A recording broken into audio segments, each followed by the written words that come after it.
ఉంటే పనులు ఎలా అవుతాయి జాబిలి? నువ్వు ఖాళీ కడుపుతో ఎలా ఉంటావు చెప్పు? నాకేమీ కాదు, నువ్వు పడుకో. పాలు తాగుతావా? నేను బయటికి వెళ్ళి టిఫిన్ తీసుకురానా? నాకేం వద్దమ్మా, నేను పూలు అమ్మడానికి వెళ్ళాలి కదా. జ్వరం ఉంటే పూలు ఎలా అమ్ముతావు? అమ్మకపోతే పూలు పాడైపోతాయి, డబ్బులు రావు, నష్టం వస్తుంది. వెళ్ళాలి తల్లి. ఇప్పుడేంటి? పూలు అమ్మాలి అంతే కదా, నేను వెళ్ళి అమ్ముకుని వస్తాను. చిన్న పిల్లవి కదమ్మా, నువ్వు పూలమ్మడం ఏంటి చెప్పు? తప్పే ఉంది శారదా, మన పనే కదా. నీకు జ్వరం వచ్చింది, అందుకే నేను వెళ్తానంటున్నాను.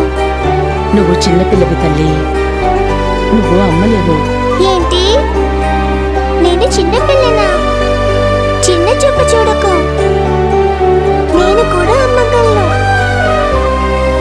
నీకు ఒంట్లో బాలేదు కదా, బయటేమో ఎండెక్కువ, అమ్మకపోతే పూలు వాడిపోతాయి. అందుకే నేను వెళ్ళి పూలు అమ్ముకొని వస్తాను.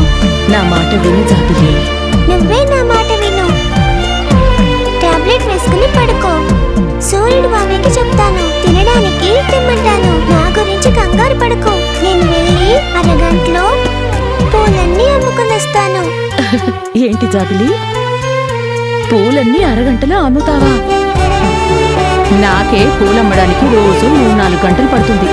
జాబిల్లా మజాకా, నేను అరగంటలో పూలన్నీ అమ్మేస్తాను. జాగ్రత్తగా పడుకో, నేను వెళ్ళొస్తాను. అరే జాగ్రత్త.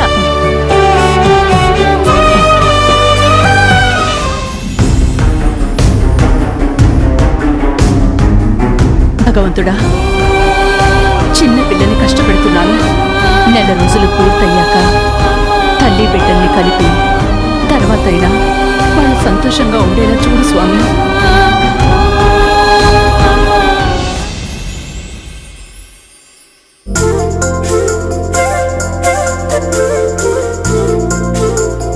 ఏంటే జాబెల్లి, పూలమ్మడానికి నువ్వొచ్చావేంటి? మీ అమ్మమ్మ రాలేదా? రాలేదండి, ఈ రోజు ఈ పూలమ్మేది నేనే. హా, నువ్వు పూలమ్ముతావా? చిన్న పిల్లవి, నీ వల్ల ఎక్కడవుతుందే? ఆ? చిన్నపిల్లనని ఎందుకు చిన్న చూపు చూస్తారు? నేను అమ్మగలను. అది కాదు జాబిల్లి, నీకు అలవాట్లేని పని కదా. పోయి మీ అమ్మమ్మని తీసుకుని రాపో. మా శారదమ్మకి జ్వరం వచ్చింది, అందుకే నేనొచ్చాను. సరే అమ్ము చూద్దాం. రండమ్మా రండి, పూలమ్మ పూలు. తల్లో పెట్టుకుంటే మీ తలరాతే